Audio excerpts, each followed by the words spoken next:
Now, speaking of interesting topics, I got into an interesting conversation the other day with a medical professional, shall we say. 80-year-old man, well educated, lives in New York, proudly Jewish, big family, and I mention all of that because this is the context of the conversation. And he said, hey, what's up? What have you been doing? So I very happily shared with him this idea of the opera project that we are doing in order to bring deaf audiences into live opera performances and have those performances interpreted in American Sign Language. And almost immediately, this highly active, culturally sensitive, well-educated man said to me, oh, no. Opera is not for the deaf.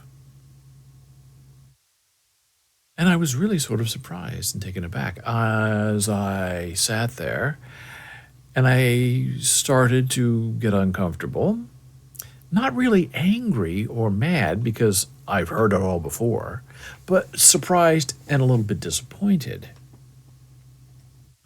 And in our ongoing effort to try to get the Metropolitan Opera in New York City to stand up and do the right thing and provide interpreted performances for the deaf, we've had meetings with them, and it surprises me we even have to have a meeting about the possibility of including deaf people in the audience.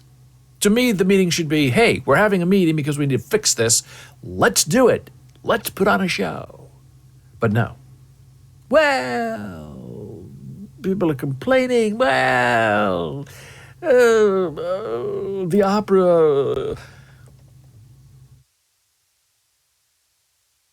So as this 80-year-old medical doctor is going on and on about how the deaf people don't belong at the opera, I'm thinking, okay, this is a good test for me to see if I can calmly relate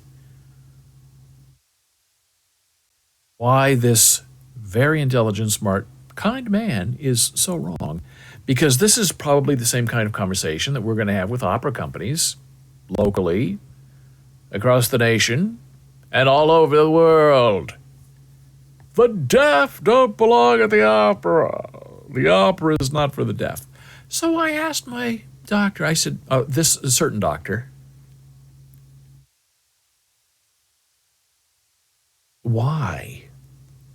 And of course he went on to pontificate, well, the opera is all about, the different notes, the high notes, the low notes, the medium notes. Deaf people can't hear the differences in tone of voice, so why would they even want to go? And if you do ask, deaf communities, strong deaf people about the opera, they'll most likely say they're not interested in going. And why is that? It's because they've never had the opportunity to be included. So, because there's no effort to make inclusion a part of the dynamic, the deaf say, well, I don't want to go to the opera because they don't want me. And the opera says, well, why would we want to put up with deaf people in the opera?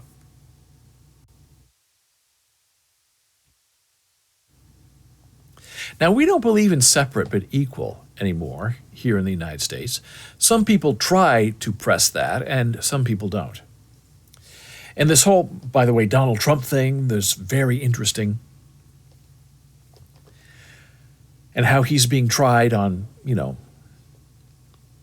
a lot of these radical things for January 6th that go all the way back to the Civil War. And the history of it is very interesting, where President Grant, Ulysses S. Grant, the winner of the Civil War, who defeated the South, as president realized that the South lost the war against their want to enslave people. And so to get around their loss on the battlefield, they decided to create laws, policies, legislation in the South that sort of reestablished slavery in America. So they lost the war, and then they're going to try to fix it. So they won the war by legislation that punishes people of color. And Grant wasn't having it, and he went back to Washington, D.C. and said, look, this is what they're trying to do. They're trying to change the outcome of their loss in the war to make it a win politically. And we cannot, as a nation, allow that to happen. And so laws were passed. You cannot exclude people. You must not threaten people. All of these things that were... And that's what's being used now to prosecute Trump for what he tried to do in overturning a free and fair election. So with that in mind, we go back to this idea of this medical doctor friend who says the opera is not for the deaf because they can't hear the music. And so I said to my doctor friend, you know, the deaf really love music. And he said, what? What?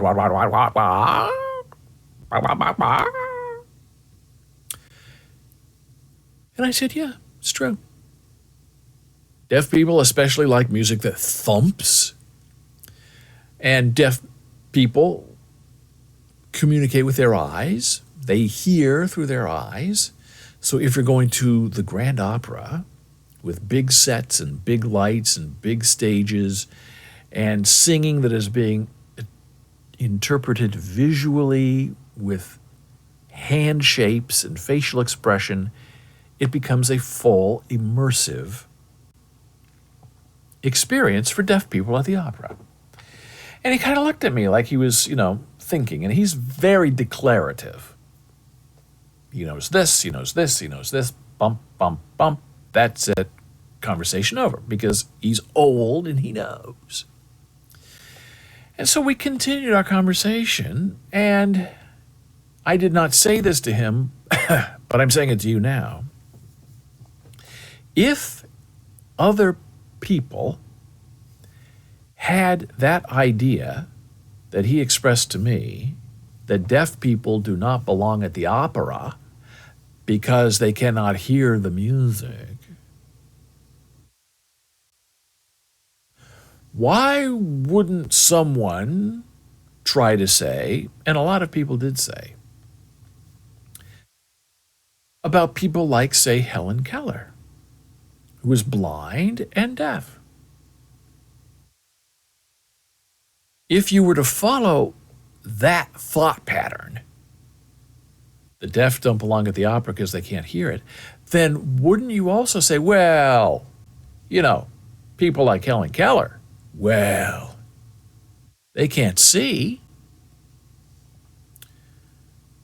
they can't hear, they can't interact with the world, so why would you try to communicate?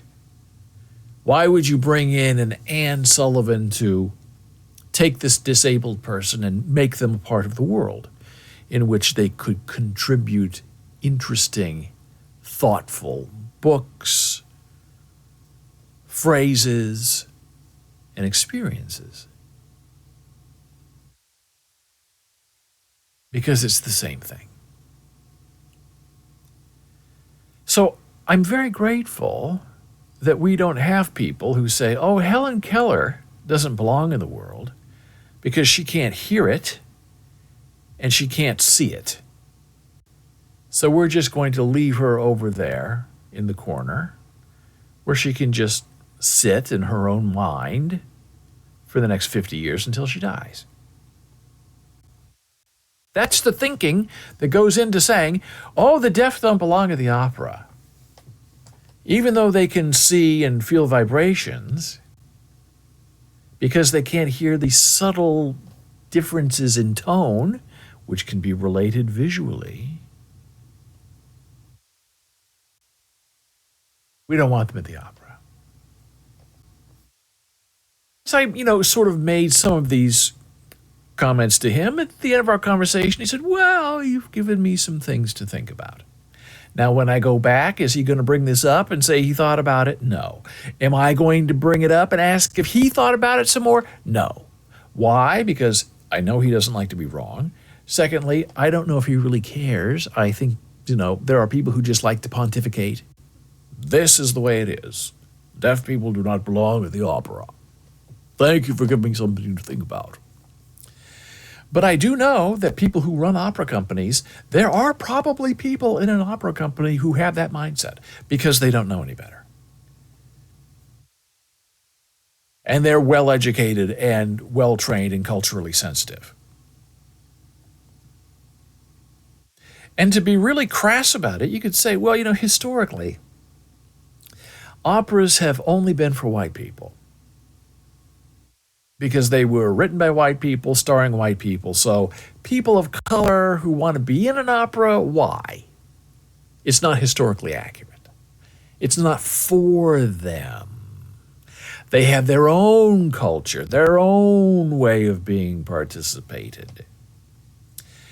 And we don't stand for that today, right? And many of the major opera companies, especially in the United States and at the Metropolitan Opera in New York City, are adding people of color to their cast, as they should, and in their administration, as they should, because we want our world and our culture and our learning and our understanding to be inclusive and to include everybody. And not to take certain people and point at them and say, well, this isn't for you, and this isn't for you. So you go over there and you go over there, and we're going to have our thing here. Now, there are people who believe that. People who know better, who want to believe that. And why? The answer is because it's easier for them.